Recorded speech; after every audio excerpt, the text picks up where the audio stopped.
وَلَقَدْ يَسَّرْنَا الْقُرْآنَ لِلذِّكْرِ فَهَلْ مِن مُّدَّكِرٍ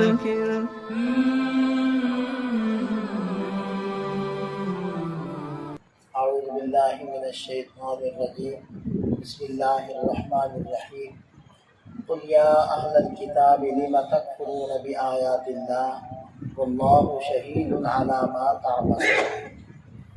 اے نبی صلی اللہ علیہ وسلم آپ فرما دیجئے، اے اہل کتاب تم اللہ کی آیات کا کیوں انکار کرتے ہو؟ لم تکفرون بآیات اللہ واللہ شہید علی ما تعملون، اور جو کچھ تم کرتے ہو اللہ اس سب پر گواہ ہے، یعنی سب کچھ اللہ کے سامنے ہے، کیونکہ گواہ کہتے اسی کو ہے جو موجود ہو اور اس کے سامنے ساری چیزیں ہوں۔ تو جو کچھ تم کر رہے ہو سب اللہ تعالیٰ کے سامنے ہے، کوئی مخفی ڈھکا ہوا چھپا ہوا نہیں ہے۔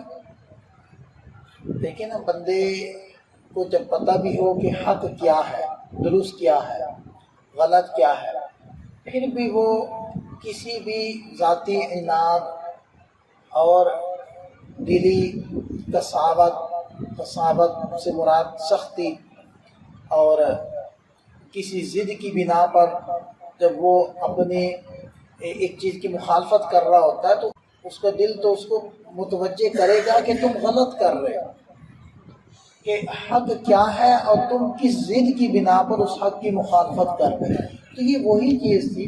اہل کتاب سے مراد یہاں نصارہ بھی ہیں اور یہود بھی ہیں۔ تو یہود کو اس چیز کی تسلی تھی کہ نبی پاک صلی اللہ علیہ وسلم اللہ کے آخری رسول ہے، سچے رسول ہے، لیکن پھر بھی انکار کیے جا رہے تھے صرف ضد کی بنا پر۔ تو اللہ تعالیٰ فرمائے لِمَ تَکْفُرُونَ بِآیَاتِ اللَّهِ، اہل کتاب کیوں اللہ کی آیات کا انکار کرتے؟ قُلْ یا اہل الکتاب، اے نبی صلی اللہ علیہ وسلم آپ کہہ دیجئے، اے اہل کتاب لِمَ تَصُدُّونَ عَنْ سَبِيلِ اللَّهِ مَنْ آمَنَ تَبْغُونَهَا عِوَجًا وَأَنْتُمْ شُهَدَاء، تم اللہ کے راستے میں ٹیڑھ پیدا کرنے کی کوشش کر کے ایمان والوں کے لیے کیوں رکاوٹیں پیدا کرتے ہو؟ وَأَنْتُمْ شُهَدَاء، حالانکہ سارا معاملہ تمہاری آنکھوں کے سامنے ہے، کوئی بات ڈھکی چھپی نہیں ہے، کوئی ایسا نہیں ہے کہ تمہیں حق اور باطل کو پہچاننے میں التباس پیش آ رہا ہے، تمہیں پتہ نہیں چل رہا حق کیا ہے اور باطل کیا، ایسا نہیں ہے۔ اسلام سے پہلے مدینہ طیبہ میں عربوں کے دو قبائل تھے، اوس اور خزرج، اور ان دونوں کی آپس میں لڑائیاں رہتی تھیں، جاہلیت کی بنا پر لڑائیاں ہوتی تھیں، عصبیت، قومیت، میرا ماما چاچا دادا وہ بڑا بہادر تھا اور تمہارا ماما چاچا دادا وہ بہادر نہیں تھا، ان باتوں کے اوپر لڑائیاں تھیں، اور ان کا کون سا وہاں زمین و جائیدادوں کا رولا تھا، نہ کسی جگہ کاشت ہوتی تھی، نہ کوئی لینا نہ دینا۔ تو نبی پاک صلی اللہ علیہ وسلم کی جب دعوت آئی، اسلام کی دعوت جب ملی، تو یہ عصبیت ان کے اندر سے نکل گئی، یا یوں کہہ لیں کہ دب گئی اسلام کی تعلیمات کے آگے۔ تو یہود کو یہ بات کسی طرح بھی وہ برداشت نہیں تھی۔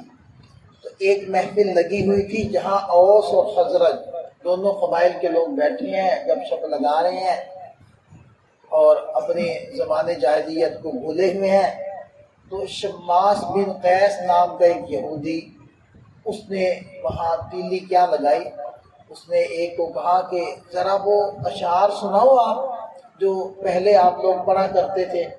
تو ایک کو لگا دیا کہ وہ وہی جاہلیت والے اشعار سنائیں، کہ جس کی وجہ سے وہ آپس میں کشیدگیاں پیدا ہوتی تھیں اور جس کی وجہ سے دوبارہ سے دشمنیوں نے جنم لینا تھا۔ تو وہ اشعار کیا سنائے، تو دوسری طرف سے بھی معاملہ گرم ہو گیا اور تو میں تک بات چلی گئی، اور پھر آپس میں لڑائی کرنے کے لیے وقت اور جگہ طے ہونے لگا۔ جب نبی پاک صلی اللہ علیہ وسلم کو اس بات کی اطلاع ملی تو آپ علیہ السلام کو بڑا افسوس ہوا، اور آپ علیہ السلام تیزی سے ان حضرات کے پاس تشریف لائے اور ان کو سمجھایا اور فرمایا کہ یہ جاہلیت کی سوچ ہے، اور اس جاہلیت کی سوچ کو اپنے اندر سے نکال پھینکو۔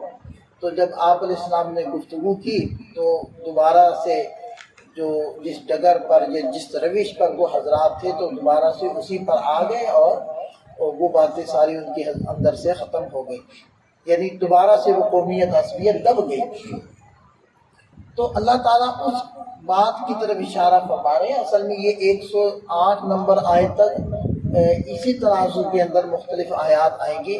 تو اللہ تعالیٰ نے ارشاد فرمایا کہ اے اہل کتاب، پہلے تو تمہیں ایمان لانا چاہیے تھا، تم خود تو ایمان نہیں لائے، اب کیا کر رہے ہو؟ جو ایمان لا چکے ہیں مسلمان، ان کے دلوں میں شکوک و شبہات پیدا کر رہے ہو اور ان کوشش میں ہو کہ وہ بھی ایمان سے پیچھے ہٹ جائیں۔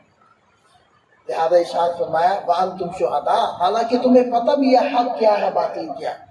وَمَا اللَّهُ بِغَافِلٍ عَمَّا تَعْمَلُونَ، یہ بات یاد رکھو، اللہ تعالیٰ تمہارے کیے ہوئے سے غافل نہیں ہے، یعنی کہ ایسا نہیں ہے کہ اس کو پتہ نہیں ہے، سب کچھ اس کے سامنے ہے، وہ جب چاہے گا موقع کی مناسبت سے وہ تمہاری پکڑ بھی کرے گا۔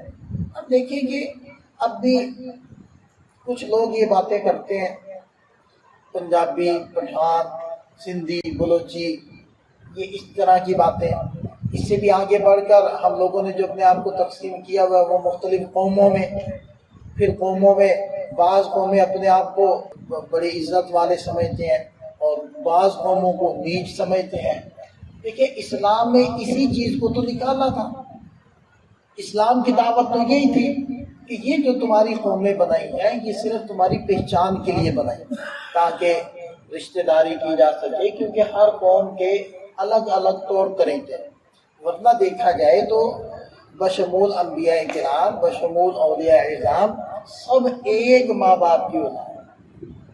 یا ایھا الناس انا خلقناکم من ذکر و انثی، اے لوگوں، اے انسانوں، ہم نے تمہیں ایک مرد اور عورت سے پیدا کیا، سب ایک باپ کی اور ایک ماں کی اولاد ہے، سب برابر ہے اس اعتبار۔ ایک ماں باپ کی اولاد میں بھی کبھی فرق ہوتا ہے، سب ایک جیسے ہوتے ہیں۔ تو یہ جو ہمارے قبائل ہیں، یہ جو ہمارے شعوب ہیں، یہ جو ہماری برادریاں ہیں، یہ محض کے برادریوں سے عزت نہیں ہوتی، اور بہت ساری برادریاں ہمارے ہاں وہ پیشوں کی وجہ سے بنی ہوئی، یعنی کوئی ایک پیشہ اختیار کیا بس اسی کی طرف منسوب ہو کر وہ ایک برادری بن گئی، وہ ایک قوم بن گئی۔ تو ایسا کچھ بھی نہیں ہے۔ اب تیلی جو تیل کا کام کرتے تھے وہ تیلی بن کے تیلی کھلانے لگے، اور جو کپڑے کا کام کرتے تھے وہ جلاہے کہلانے لگ گئے، جو لکڑی کا کام کرتے تھے، چارپائیاں وغیرہ بناتے تھے وہ ترکھان کہلانے لگ گئے۔ حالانکہ لکڑی کا کام تو کوئی بھی کر سکتا ہے، تیل کا کام تو کوئی بھی کر سکتا ہے، کپڑے کا کام تو کوئی بھی کر سکتا ہے۔ تو نہ تو یہ کوئی پہچان ہے انسان کی، اور نہ ہی اس کی وجہ سے کوئی عزت ذلت کا معاملہ ہے۔ عزت اور ذلت کا معاملہ ان اکرمکم عند اللہ اتقاکم، اللہ تعالیٰ کے نزدیک وہ تقوی ہے۔ جو متقی ہے وہ عزت والا ہے، جو متقی نہیں ہے وہ عزت والا نہیں ہے۔ جتنا تقوی کم ہوگا اتنی اللہ تعالیٰ کی عزت کم ہو جائے۔ یہ ہے وہ اصل بنیاد جس کے اوپر ہم نے آنا ہے۔ تو اگر پاکستان کی بات کریں تو پاکستان کے بنانے والے وہ بھی یہی باتیں کرتے تھے کہ سندھی، بلوچی، پنجابی یہ کوئی چیز نہیں، ہم سب پاکستان والے ہیں، ہم سب اس کے رہنے والے ہیں، اس کے اندر رہنے والے ہیں، اور ہم سب برابر ہیں۔ اسلام بھی یہی بات کرتا ہے۔ تو پھر پتہ نہیں کہاں سے یہ باتیں ہمارے اندر گھستی ہیں کہ تو فلانا قوم کا ہے، تو گھٹیا ہے، میں فلانی قوم کو میں بڑھیا ہوں۔ تو بہرحال ارشاد فرمائے یا ایھا الذین آمنو، اے ایمان والو، ان تطیعوا فریقا من الذین اوتوا الکتاب، اگر تم اہل کتاب کی ایک جماعت کی تابعداری کرو گے، یردوکم بعد ایمانکم کافرین، تو وہ تمہیں ایمان لانے کے بعد کافر بنا کر چھوڑیں گے۔ ان کی تو کوشش یہی۔ آج بھی جو لوگ یہود کے پیچھے لگے ہوئے تو وہ تو اصل میں ہمارے ایمان کے چور ہیں، ایمان کے دشمن ہیں۔ وہ اس وقت تک ہمارے سے خوش نہیں ہوں گے جب تک ہم اس ایمان والی دولت سے محروم نہ ہو جائیں۔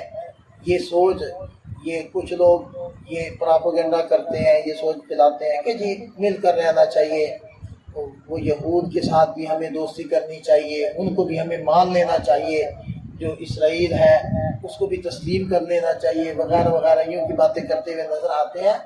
یہ بات، یہ قرآن کا فیصلہ ہے، وہ اس وقت تک ہمارے دوست نہیں بنیں گے جب تک کہ ہم ان جیسے نہ ہوں۔ اب آپ دیکھ لیں دوستی کرنی ہے نہیں کرنی.